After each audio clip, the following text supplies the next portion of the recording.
was Councillor Brian Lucas. We can move on from there. Any declarations of interest, councillors, to any agenda items this evening you'd like to declare? No?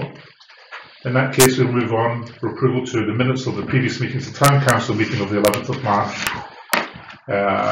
2019. I will have no vote because Councillor Marvin was in the chair as I was away at the time. Can we take them as correct record? And can we have a proposer, please? Councillor Jason Mack, seconder. Councillor Byrne, all those in favour? Thank you very much indeed. And similarly for the minutes of the Planning Committee held on the 19th of March. I don't think there's anything contentious. Could we have a proposer, please? Oh, sorry, we don't know. That's the record. Sorry, I do beg your pardon, Clark. Thank you very much for keeping me in control. And with that, we move straight to the Clerk for the finance report. Thank you. Thank you, Mr. Mayor.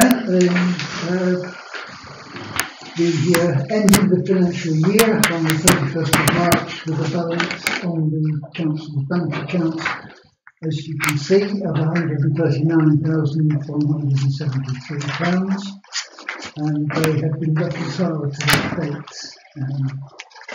So as well, with that, the payments during the month of March came to £47,603, of which £5,651 was costs incurred by Salisbury Gardens.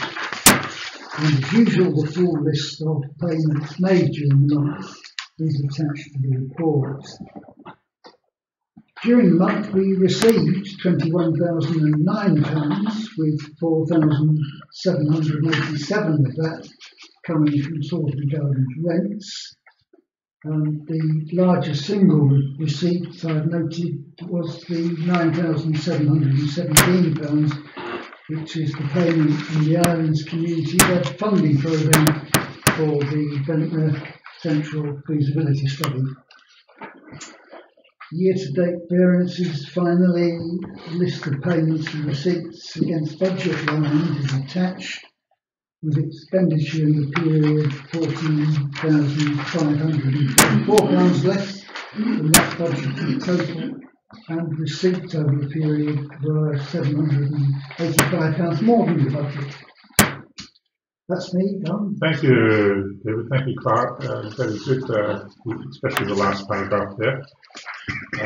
She is being above any red line. Any questions, councillors, to the Clerk on the finance report?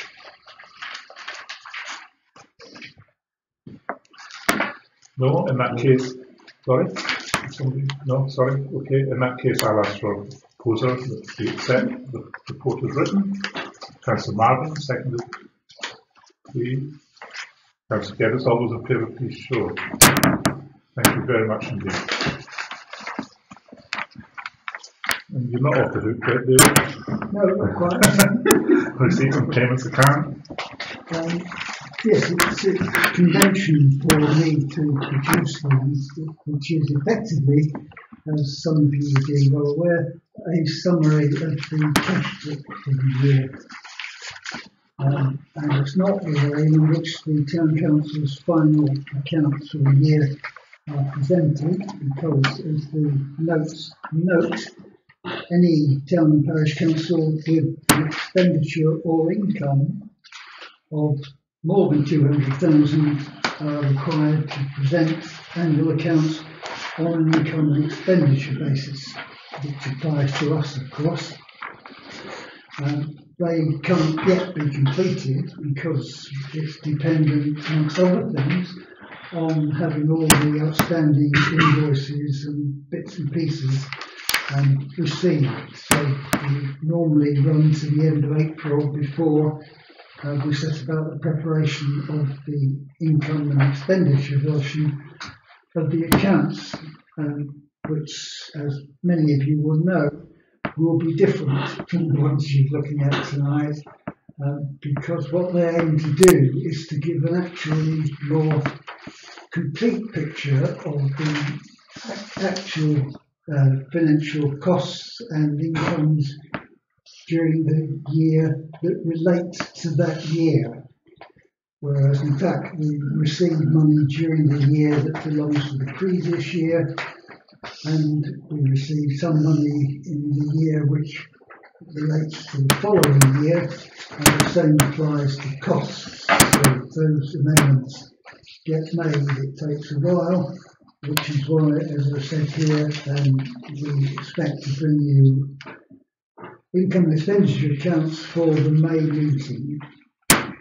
But meanwhile, you have the cash book summary in terms of the money actually recorded during the year and the money actually paid out during the year. Thank you very much. Particularly pleasing to note the income and expenditure lines for Salisbury Gardens, which has been a huge success for us here at the Town Council, and as a credit to councillors and officers, I believe. Any questions on receipts and payments? Well, you'll be in the pub early tonight. Good. Speak for yourself. Okay, can I take that members are happy that we note the report of the clerk on this? Thank you very much indeed. Right, number 6 and number 7. We'll take number 6 first, obviously, the Ventnor Youth Club development, which is an exciting new development that we are undertaking here, hopefully, at Ventnor Town Council.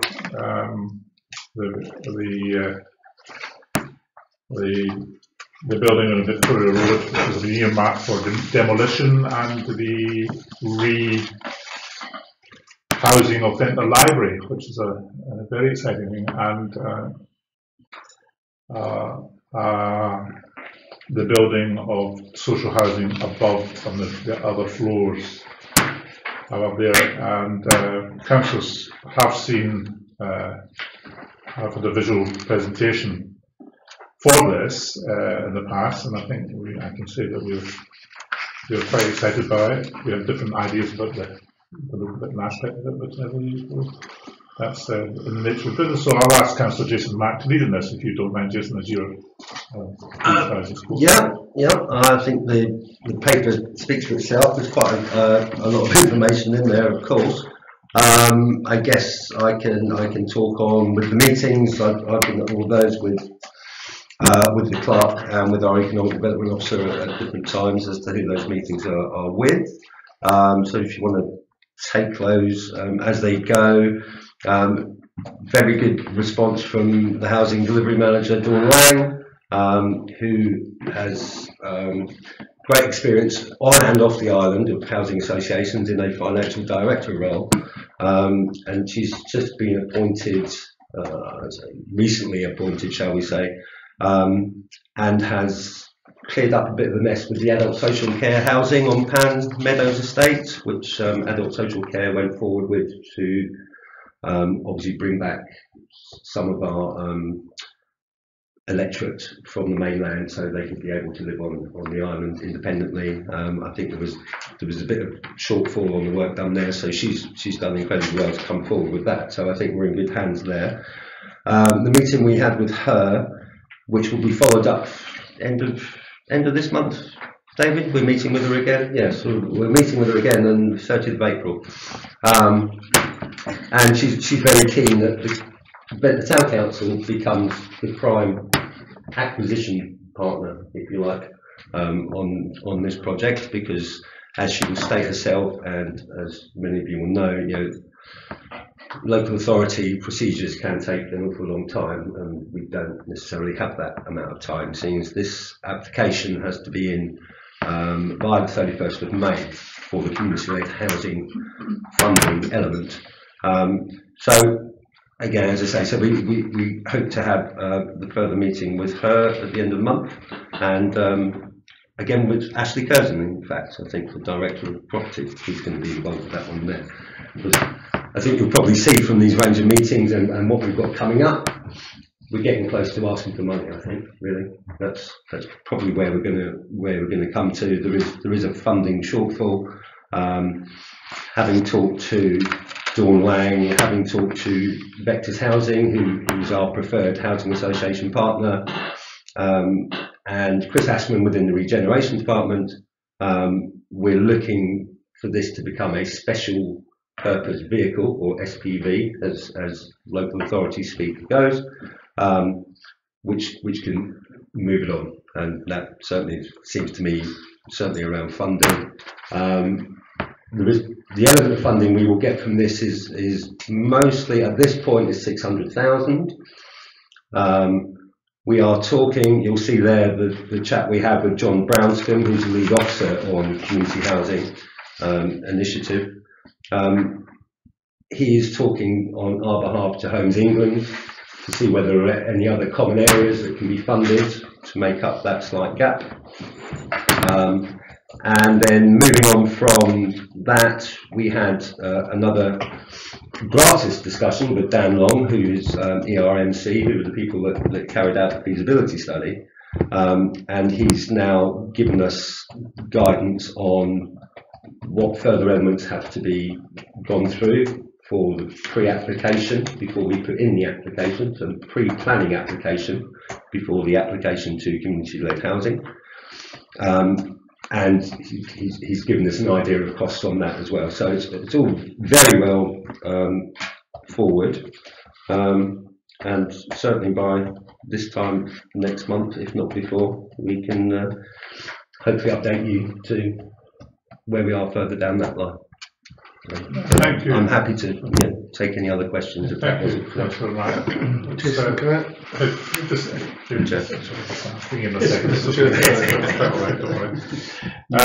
New boy. I think I should just re-emphasise what Jason has already said, and as much as the professionals who are involved in this are extremely excited about it, and think that this is something which is very, very achievable for us as the town council. I'm personally excited about it because I think that one of the things that Ventnor needs, the deprived areas which Ventnor Central is affordable social housing, and provided the money stacks up, which it looks increasingly as if it will do. And John Browscombe, has to be said, is a very keen supporter of this, and he's really the main funding guy in all of this. So just bring your attention to paragraphs 8 and 9 about Vector's Housing's commitment to us, and ERMC, and the next steps. We're not going to take any decisions tonight about expenditure, but as Jason said, there are things there which will need to be addressed, but they're not insurmountable by any means. Jamie. Thank you. It was actually had a look at the ERMC feasibility report, and the thing that came out there is that there are two options. Is that something that has already been decided in terms of which we prefer, or is that part of the decision process that we're in now? Yeah, I think certainly that. Has council have we not decided that we are going to go for new build rather than build out? It hasn't formally. Okay. There's a number of problems with building out, mostly considering the other properties around it. So there wouldn't be enough clearance between certainly the block of flats on the north side on Victoria Street. There's a problem there. Cutting up the floor levels. Yes, cut up the floor levels as well. Yes, that's certainly something again that. Trying to get those windows to match the proper size room areas is difficult. I think just to add to that, Jim Toogood, who's been doing a lot of work for us on this, on the technical side of it, and working with the MRC, was very worried about the nature and the state of the foundations for the buildings adjacent to the north side, as Jason has just said. So there could be problems there, so they have to be very careful about how they're going to work around that. And also the retaining wall between the road and and that's probably that'll probably put a cap on it, because we've found now that the development next door, its foundations probably aren't as good as the retaining wall on the chapel. So if we're going to start messing about that, we're going to go into that, or any vibration I suggest that we could be liable for. So that would be a problem. But so we are currently, there is I'm guessing it's a borehole development as to find out exactly how our foundations are. in respect to when the other ones are. I mean, the other reason for why, following the presentation that councillors attended, it was discounted. The layout for the library in the build-out option is far from desirable. It's over 2 floors, not one. And that's although for the purposes of the grant application we're concentrating on the housing element, most of the interest this council has is to do, well, the driving interest has been the library, Of course, yeah. and we're keen to get the maximum benefit from that. But yes, it has been, well, as you know, councillor, from reading the report, they have provided that option in some detail, but I think everybody who attended the presentation was clear that of the two, the new build option is the better one, and certainly our housing partner, Vectis Housing, prefer new build. When we met with him last week, that was discussed, and he asked if it was being discounted, and was relieved to hear that it was. And that stone is actually not in good condition. No. The building's basically a wreck. Basically. Thank you, David. That was very a good explanation. It's better than I could have put it, probably. But it's and it's very important that Victus, as our lead on this, and the people who will be responsible for the management of it over the 25-year period are happy with whatever we decide to move forward with. Mm-hmm. For sure. Can I just mention the presentation at the library tomorrow at 6 o'clock, for anybody who doesn't know about it. Yeah. Yes. Further chance to have a little, everything will be laid out at the library at 6 o'clock tomorrow. Thank you, Councillor Gibbons. Tom? Could you run me through the numbers really quickly? 1.7 million total, 600k Vectis Housing, that's 12 units of 50k. Yeah. So we're looking for 1.2. Yeah. Some of that's going to come from Vectis Housing. We don't know as yet. Okay. We're awaiting figures from Vectis Housing as to what their rental costs over a 25-year period. So we're waiting to see what that is. And then so you're talking about a shortfall of something like £1 million almost. Okay. Now there are many options, as I say. So John Brownscombe is now looking at Homes England for us to see what can come out of that. We've been very cap in hand with some of our ERMC, if they take it forward, what can you do about fees? Because if you look at that overall costing, 1.7, you're talking almost like 500,000 in fees. Now, if you look at, and as Chair said, the next step situation, ERMC are looking at to get to get ready for planning, is only going to cost them 12,000. So I can't really see what else happens there. So again, we'll have to look at the numbers to make sure that where those other fees will come in. Just to add a note, Chair, about the estimates that are in that study document come from filling in the standard Homes England appraisal form, so they're working to standard formulae, and it's not a quotation. And I suspect that from previous discussions we've had with builders and others, it will be significantly less than 1.7, but that's what it says in the report. So that's what we're quoting it. Okay. And we have to, and there's we've had some query about around the foundation costings as well. So we think there could be something up to 200 grand there that could be saved that we wouldn't have to do, because I think again they put in the formula that we would have to redo the foundation, so if we don't have to, that knocks off another 0.2. Okay. And having done far too much public procurement over the years, I know the OG thresholds are different for buildings than they are for procurement of goods. Mm-hmm. But is this OG or is this not quite big enough? I'm not sure that it is, actually. We'll have to competitively tender it. It's really big enough for that, isn't it? Yeah, it's enough for tender. Yeah. but not 5G. No. Oh yeah, and So we have to be completely transparent about the processes in any case, and moving forward.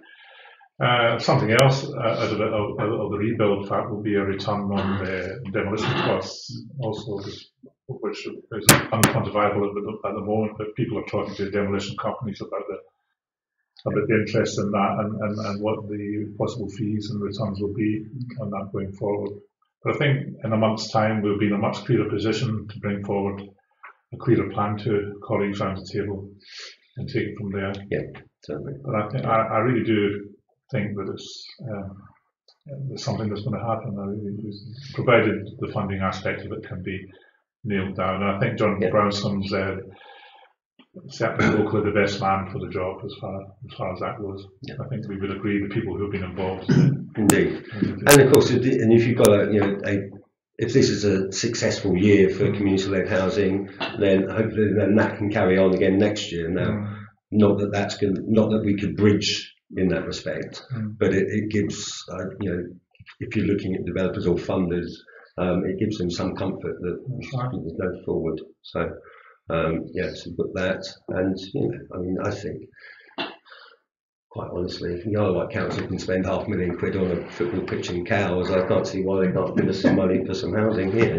Well, I was you took the wind out of my sails there just now. I wasn't really directly against Councillor Peace, but I would think that this is something that the Isle of Wight Council will take very seriously and will want to be associated with in a financial way, as well as taking some of the kudos for it all. And again, and it's not wholly on this project, because it's around the town centre improvement, which is not on the agenda tonight, but we found out today that we're also going to be meeting with Chris Ashman this week too. Yeah. So again, that's an opportunity to warm his ear. Well, that's another big steamroller coming down the road, the high street, as it were. So. And if I can add, Chair, and my thanks to Gary, because you turned up and heard these projects and went away quite satisfied, I think, and quite happy to be our friend at Council. Yes, absolutely. Thank you. Okay, does anybody have anything further for Jason? Thank you very much indeed for that, Jason. As you quite correctly said, you and the park have been more intimately involved in this than a lot of us, although the ASWG, of which we welcome Jamie tomorrow, is obviously top of our agenda every time we meet. So it feeds into that, absolutely. And of course we have ex-councillors who get involvement in that as well. So it's all going forward very well. Yeah, it feels good eventually. Yeah, I think so. Okay, thank you very much indeed for that. We don't need any votes on that, David. No. Which takes us seamlessly, he hopes, to the Upper Ventnor land development. Now, although Victoria Street is not problematic, this is more problematic and maybe something that we have to, at some stage in the future, go into in a lot more detail. The Upper Ventnor land development, which is a combination of wholesale, retail and housing units, and we have to be very wary also in our involvement with this going forward. Is that the Free School very late in the day discovered that there were substantial costs in removing asbestos from the site quite close to where we're talking about here, so that there are various tests which are not going to be cheap, taken out on that site, just for asbestos alone, never mind everything else. Of course, it's the next munitions place and everything else, so we will be wary. But still, it is an exciting development if it does go ahead. The question we as a council will have to decide at the end of the day is whether we decide to go, if we do take it forward, whether we take it forward as a joint enterprise between retail, wholesale and housing, or whether we just have it as a social housing project, or whether we just have it as the industrial project. So these are the questions that will have to be decided, and they're not going to be decided tonight or even for some time. But Jason, if you want to take us forward in that. It's not. There's not much more to add to from where you're going with that. There is an idea that obviously within the next steps that there does need to be a better ground feasibility on this. So currently in the phase one, Eagle Eye did on behalf of ERMC for us was a borehole drilling of 20 metres apart. Then now, as you've seen from that 140-page document, from the topographical details from Eagle Eye. Yeah, there you go. Now, there's not. I think there's. There's not great amount of blue asbestos. I think there's one indication that it might have been on the previous site from the preschool. But there are some, benzine and concrete, and there seems to be much more problem up there with tunnels and mines after years ago, which is interesting to be sure. Now I think this is maybe, and again, as you mentioned, Assets and Services Working Group will probably come to an agreement on this. Looking at the funding requirement on this project, anything from 3.5 to 4.8 million pounds, it's probably something that currently is not necessarily put away, but it's certainly not going to get to a situation where we're going to make an application by the 31st of May for any option that's on the feasibility. So I'm thinking that maybe this might be an idea that this project at this point is shelved with an idea of looking at what will actually fit there. One thing I was encouraged by, the regeneration team held a youth conference last week before, and invited delegates from all the high schools on the island, and they were talking to them about a higher education campus on the island. This site probably fits it absolutely fine. So again, it's with partnering with Isle of Wight Council, who again are with knowledge and quite behind this type of development in Louderville, Upper Ventnor. It's certainly something to look forward with. Currently, the other problem we have at the moment, there are some tenants on site, and Claire Elderfield, who's the surveyor, reassessing those because there hasn't been an up-to-date knowledge of that over the last couple of years. When we're looking at doing a consultation for an application, we're needing to give her some extra time at this point. So we did go back to as far as the 15th of May, but I don't think that's going to be enough now either. So so it won't be in this current round, I would suggest. Clark? Well,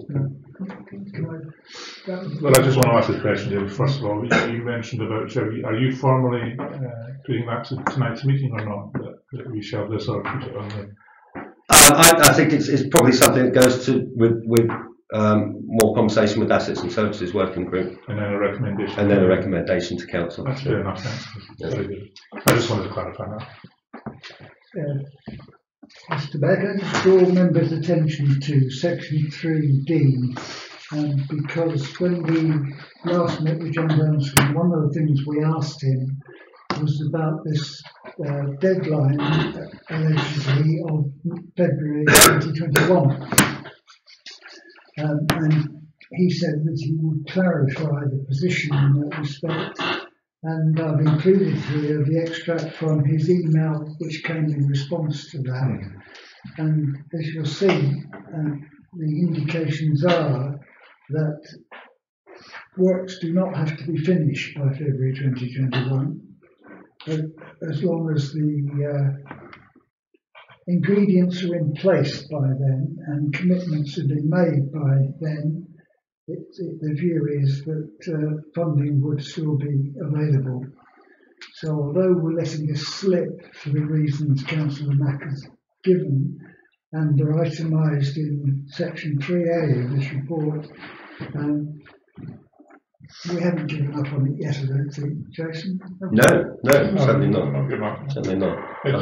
Just to elaborate on what the clerk said about the funding and the aspects of it that John Branscombe was looking at it, and the February 2021 date is the feeling amongst the professionals and amongst some of us who were involved in it was that unless it was completed by then, the funding would stop or be reclaimed. But they can structure the funding so that it continues after the February 2021 so-called cut-off, so that it doesn't become a cut-off, so that if the work is going to be continued ahead of that, then contingency plans will have been made that some of the funding can be drawn down after that in a legal manner. Am I correct?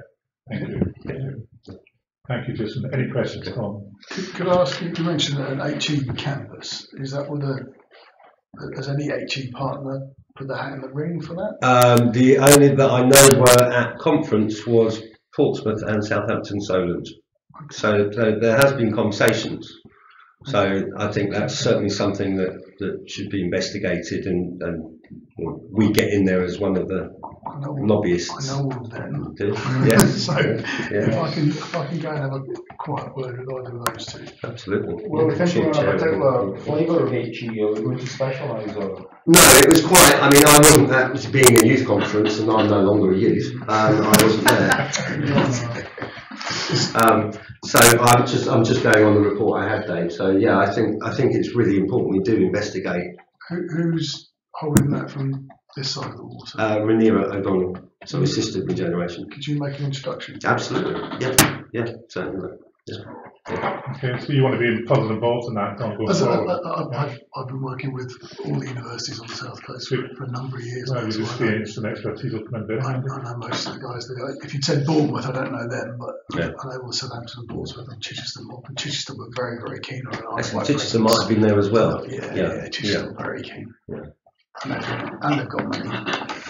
Yeah, I've got a very tenuous connection with Bournemouth, only because my daughter graduated from there. Thank you very much, and thanks for that. That's very interesting. I think that would be a great asset to us. So that report has been noted. Thank you. Now,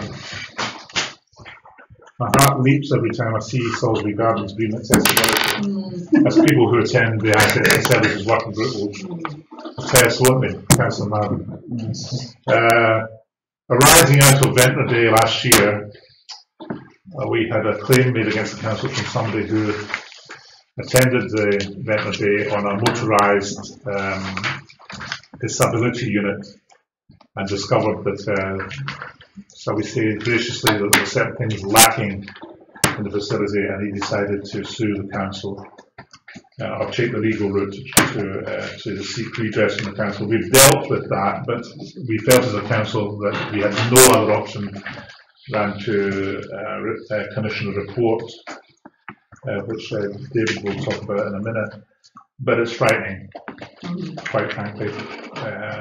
Anybody who knows, and you all know what's out there, and what they believe that we would be required to do, and bearing in mind that the ownership of the land out there is split between the town council and the county council at various places. We haven't even a sort of paths, everything else. Really, having on this council, I think this has been the most worrisome thing that's ever come before me, because I think that it's not good at all.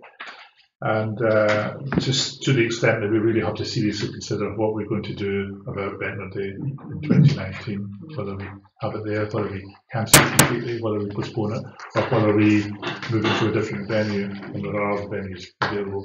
David. Thank you, Chair. Yes, as the Mayor said, the report is very worrying indeed, and in a sense it's made the issue of Ventnor Day more acute, because we now know, we've been formally told what the issues are, and clearly they can't be ignored. I've only provided you with the executive summary because that seems enough reading to ask you to do, but it's very clear from that in the attached map that that area is not safe without very considerable additional works that the Town Council has neither the time or the money to do before July this year.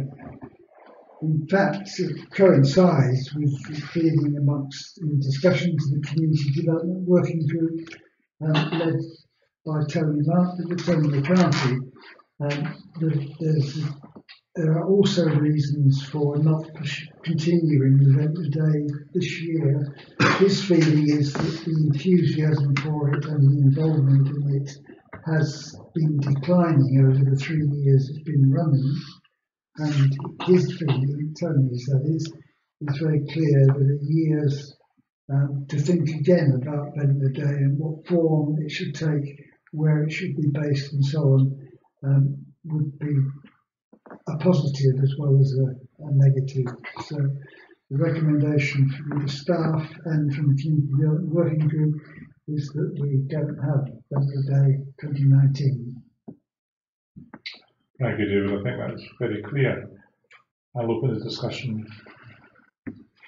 Others? That seems open and shut, really. I remember it last year, that particular incident, which just prompted this, and it's a good thing it has, really, because we could get caught very badly indeed. I agree with you. I think she was, well, certainly to me at the time, maybe I was being less than enthusiastic, but it just seemed to me that it was a minor thing that happened. But as you quite rightly say, we are quite lucky that it was only a minor thing that happened, and there was no injury or anything else. It was more to his piece of machinery. So yeah, I agree with you. If something had happened on a major scale, especially the year that the BBC covered it, so today we're here doing a live show, and Alex Dyke was here doing his live radio show, and various others, and it was a great day. And but I don't think any of us had thought about it at the time, because this has been used for years and years and years without incident that we know about. But we have the report, and we just cannot ignore it.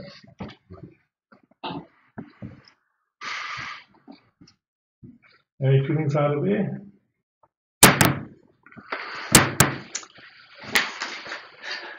It's a shame. It's a shame.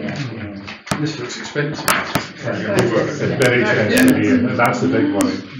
Have we got even a ballpark? Pretty much. No, but we're talking about a lot of zeros.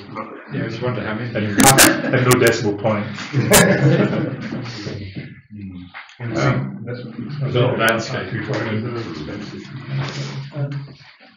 You can move the Ventnor. Yeah, I think just for the record, I think we ought to make a formal recommendation that this council cancels Ventnor Day for 2019 and revisit it in the light of the report for future. All those in favour? Oh, sorry, can I have a seconder? Sorry. All those in favour? Thank you. It's a shame. It was a great day. It'll be interesting to see the reaction of the public to this, actually. Yes. What comes to mind is the big stainless steel safety rails around the parapet of Carisbrooke Castle. Yes. Yeah. Did all right for 1,000 years without needing those. And now we've got to have in that society. That's where we progress. Yeah. So because the Scots never attacked it.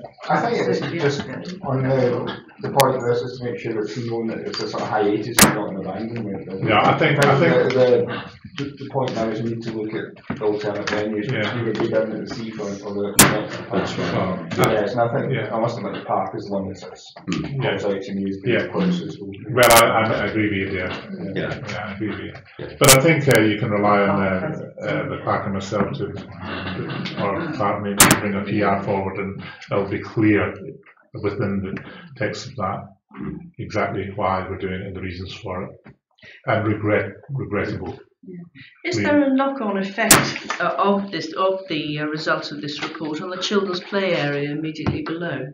Because that's half fenced, isn't it? Semi-fenced, and it's always been, people have asked for it to be fully fenced, and it hasn't been done, and it's either by council's responsibility. It isn't necessary that it should, but standards go up, don't they?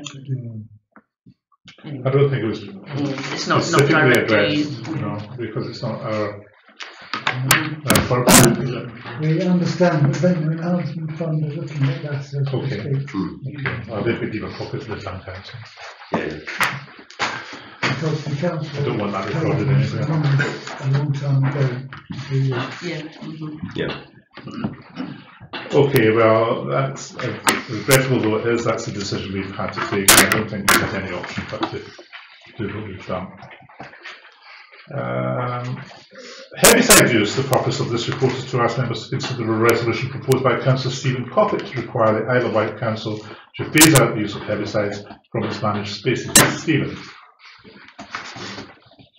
To require the use of, so I didn't read the very top line. It's not necessary to require the Isle of Wight Council to phase out the use of herbicides from its managed spaces, much more that the Ventnor Town Council phases out the use of herbicides from the Ventnor Town Council managed spaces. Right. Additionally, to go into contact with the Isle of Wight Council and Island Roads as well.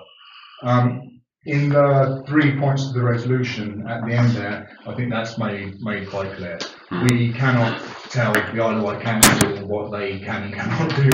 We can only make a representation to them in the hope that they may listen to us. So yes, I've received some representations from members of the public about this. It's also a personal interest of mine, being as interested as I am in the ecology. The Isle of Wight Council, Island Roads, national government, they have things to worry about that we don't have to worry about, like feeding the nation and keeping motorways and highways clear. We don't have to worry about those things, so I hope that we can move forward on this quite well. A number of authorities around the country are taking this step now. They have in Bristol, a number of London boroughs have as well. So I think, and in Europe it's very popular, and we're sort of starting to play catch up in the UK. 2 reasons really. There are the legal cases which are opening up left, right and centre as detailed here, and the ecological element as well. I've been told anecdotally that no spraying was taking place just 5 years ago in the town, and apparently it is as part of the Island Roads contract where they've come and they've applied the methods that they use absolutely everywhere. They just transplanted them directly here. So I mean, what works for a lay-by on the M25 doesn't necessarily work for Ventnor, but when you're dealing with a mega corporation, which you could say Island Roads, which is owned by Greenway, which is owned by Vinci, then they just apply their standards down the line. I would say I've had some very positive conversations with people around the town about monitoring the streets for a year. A number of people I've spoken to would be interested in adopting the street on which they live, and then meeting up every month to feedback, let us know how it's going. The resolution is only for a period of 1 year. I do realise that it could go horribly wrong, and you could have triffids within. I don't think so lucky. Yeah, but there'll be a tourist attraction. But, I don't think there will be, but I'm very happy to take comments and amendments on there, and I'm very happy to go away and start the work.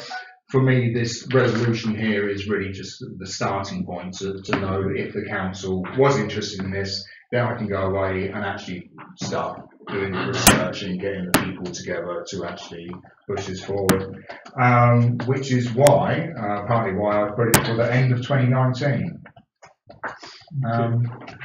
That's it. Happy to take any questions. Thank you. Just before you do, because it's a resolution, we can have a second. I'll just for the record read the resolution in full.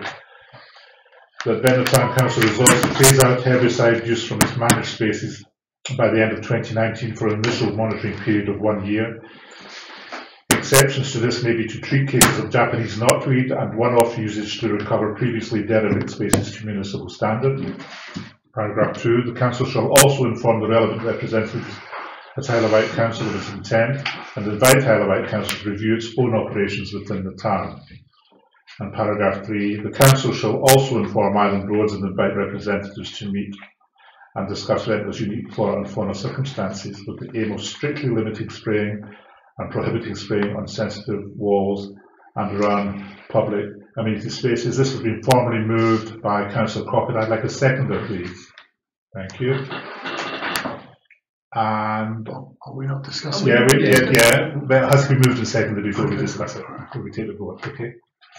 Councillor Bond. Yeah, I just wanted to raise a possible extra consideration, because I remember when this was done last year down Park Avenue, they come down with the sprayers both sides of the road and all the base of the trees and the pavements.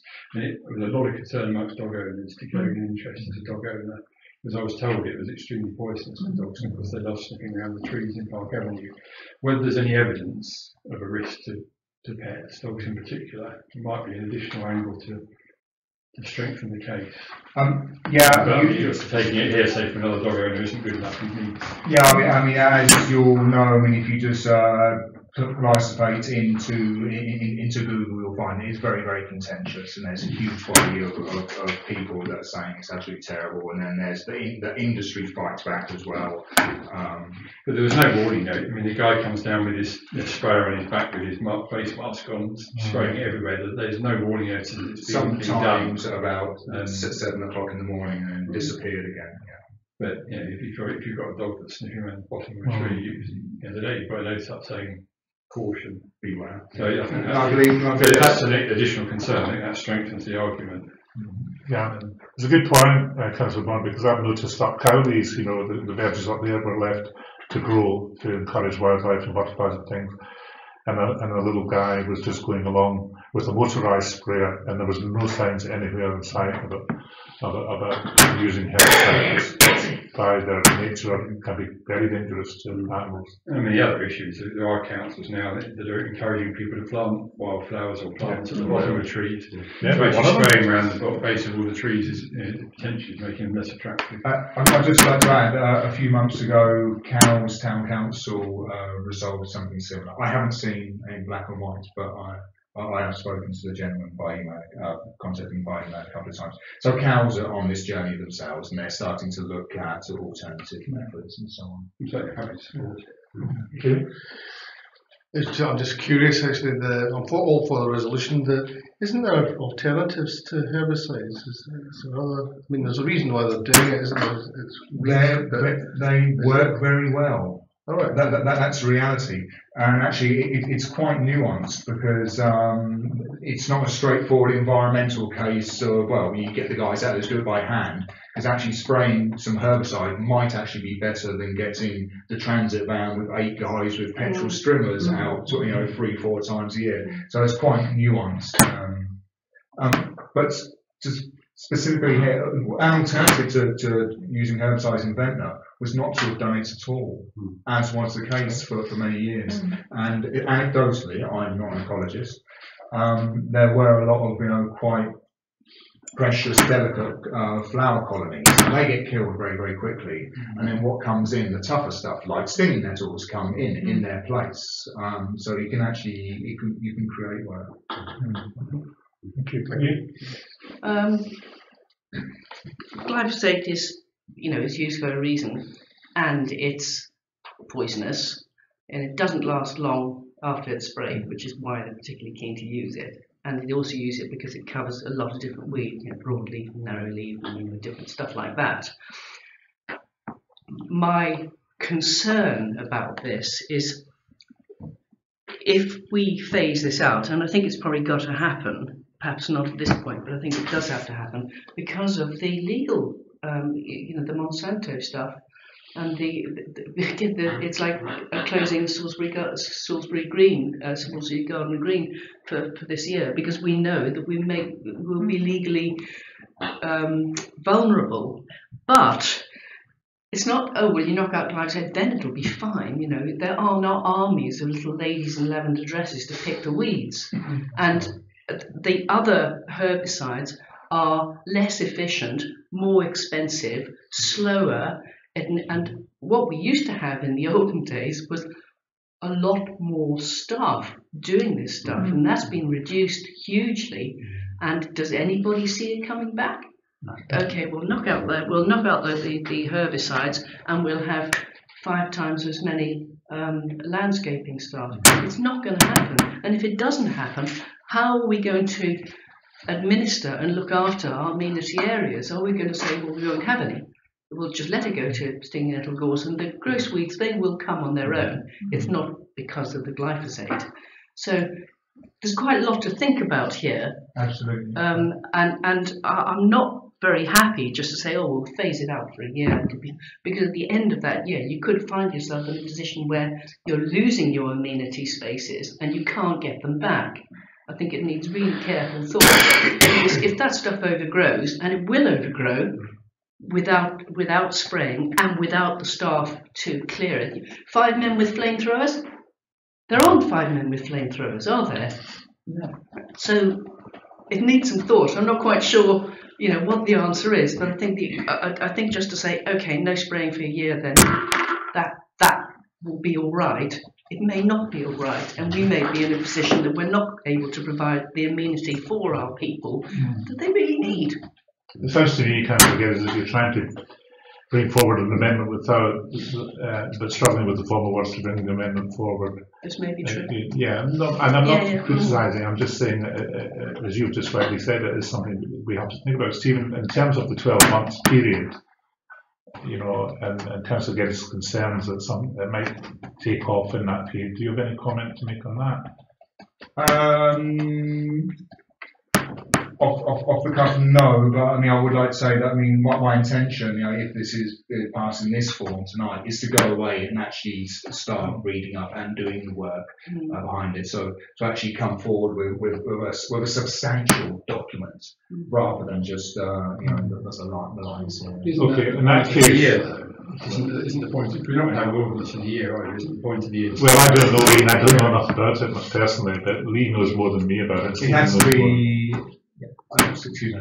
Yeah, it has to be case by case. You have to go and look at each area and say, this area needs X, this area needs Y. Yeah.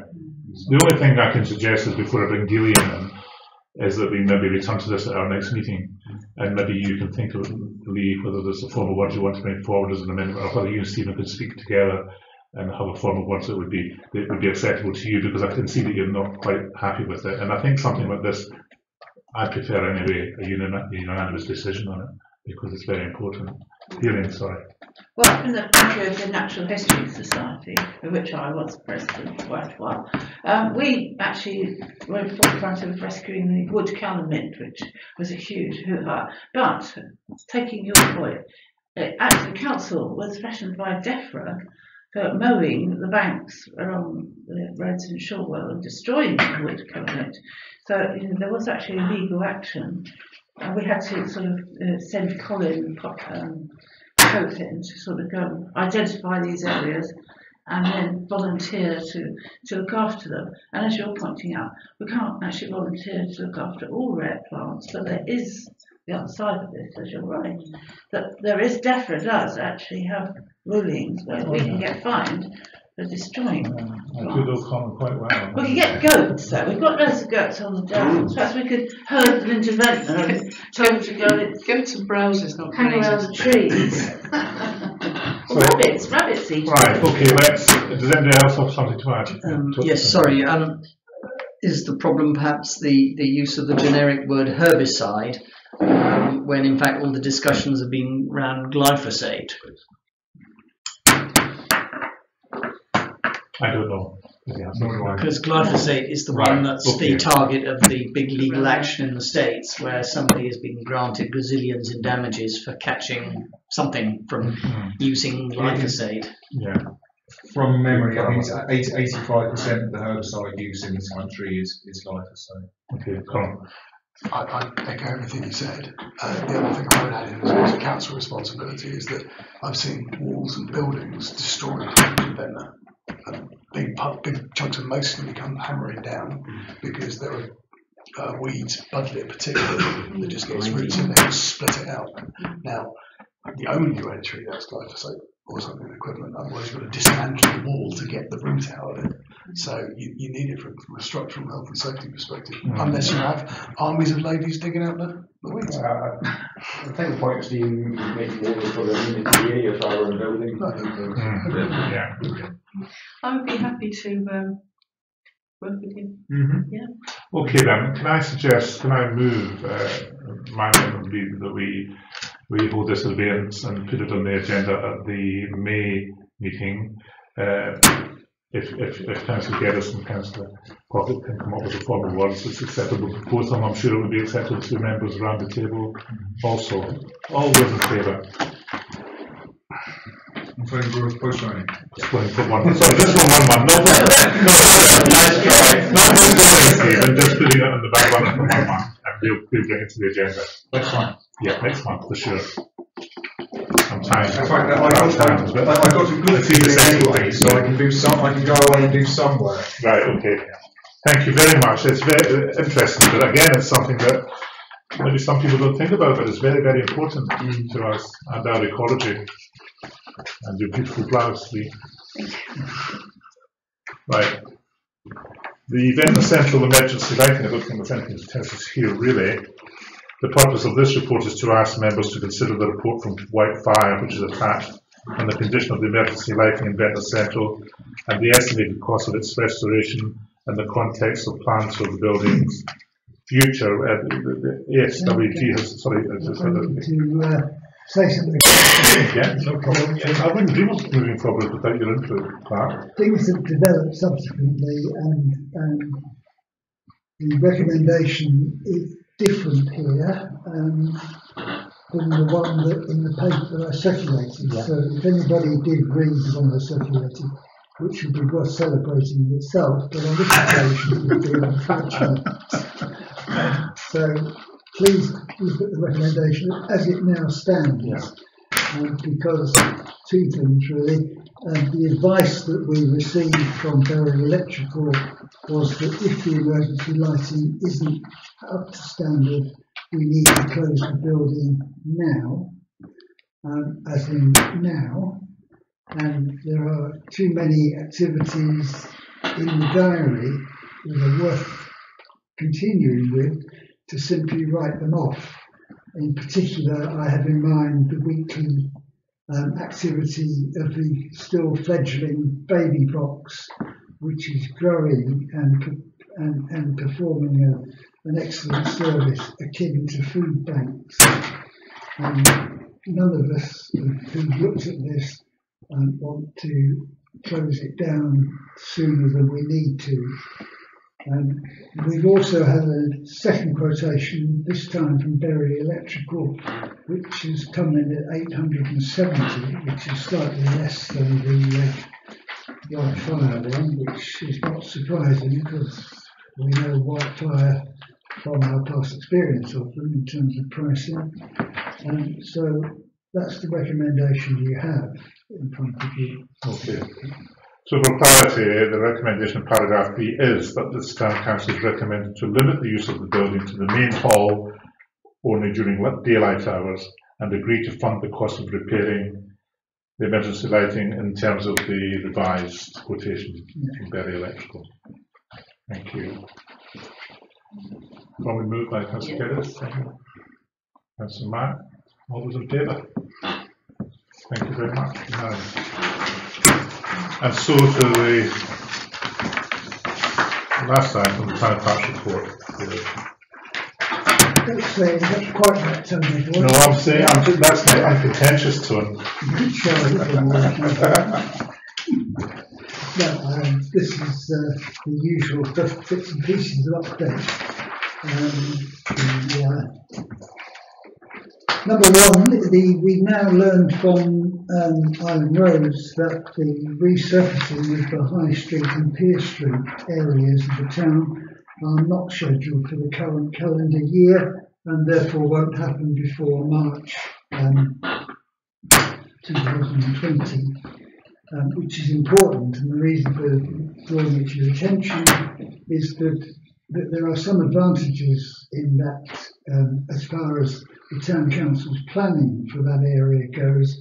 It gives useful space to continue the discussions with the Isle of Wight Council, in particular about the car parks and the possible proposal to install a toilet facility with disabled access in the central car park. That all takes time, as you well know, and now we're conscious that we have that time. Since I wrote this, we've now been invited to a meeting to discuss all of those issues with a remarkable triumvirate of Gary Stretch from the Isle of Wight Council, Chris Ashman, Director of Regeneration, and Kevin Burton, the Network Manager for Island Roads. It's a wonderful combination, and we're meeting them on Wednesday to discuss those sorts of issues. So I'm very grateful for them taking up their time to see if we can find a way forward with all of that. They're even coming here to visit us, so we're looking forward to that. Car parks, I've commented that we've come to the end of the year. We have included the chunk from Alex Minn's email about the response so far to the business case we presented for the car parks, which is not particularly encouraging. But however, there's more to come on that. The 4 car parks we do manage have completed another successful year, including the finances of it, as the Assets and Services Group will have a fuller report tomorrow, but we have more than broken even against the combined cost of the rent paid to the Isle of Wight Council and the business rate for the 4 car parks. So again, there's no charge to the precept for any of that. BBA, we met with them on 13th of March, and it was generally a very good meeting, and councillors were invited to their AGM on the 7th of May. I've got an email from them today to endorse that application, and I'll circulate it tomorrow. Allotments are going really, really well. Alison's excellent work with getting the administration sorted so that agreements have now been signed for almost all of them, and the due payments made, so that's going ahead. And on the ground, of course, they're blossoming, really. If you get a chance to have a look, it's worth a look at. It's a remarkable development, which the Town Council can be very proud of itself. Visiting students are continuing to visit, and Jason is continuing to meet with them and engage in interesting debates about the town's future. The working group meeting, those of you who go back a bit will be familiar with my habit of recording my survival in Central Park for yet another year. This is the 9th anniversary, and I'm delighted to have had that experience, and I hope it continues a little longer, Mr. Mayor. And so do I, Clark. I think it's been, I wasn't a member of the council at that time, but it was one of the most forward-thinking things that they did was inviting our President Clark. Except they appointed me for 3 months. Yes, I know, but there was a 7-week leeway there. Thank you. But no, I think that members would like to record thanks for all the work that you, not only you, but Ari, Morgan, and all the officers of this council do coming up to the annual meeting. It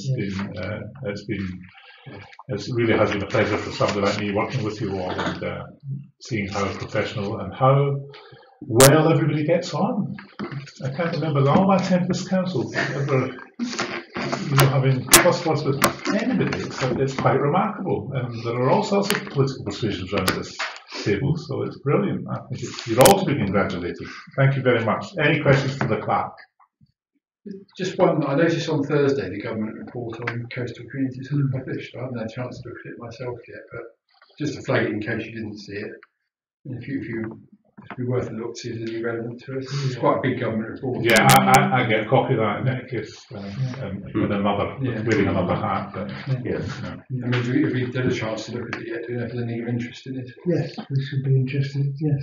Are we going to have a report to the council? Or? Not yet, no. No, let's read it first. But the 3 main drivers are exactly where we've been for the last. You don't pay them overtime, you know. Don't get any ideas, frankly. And I'd also like, before our annual meeting coming up, to thank Councillor Jason Mack for the work he does with the students. Another unsung thing that happens here, and he gives his time unstintingly to, and I know for a fact that how much it's how much it's appreciated and how well it was done, Jason. So thank you very much indeed for that. And especially in view of the fact that what you were talking about maybe if he's going to be involved in the site up there at the top of the town. So thank you for that. So that's all I've got to say. Unless anybody wants to speak to the town park's report. No members of the public, unless you want to consider yourself a member of the public tonight, Gary. Thank you very much. But thank you, Gary, as well for coming, because you've been a constant and it's really great that you paid attention to us. And I have spoken to Councillor Pearce about his attendance record recently.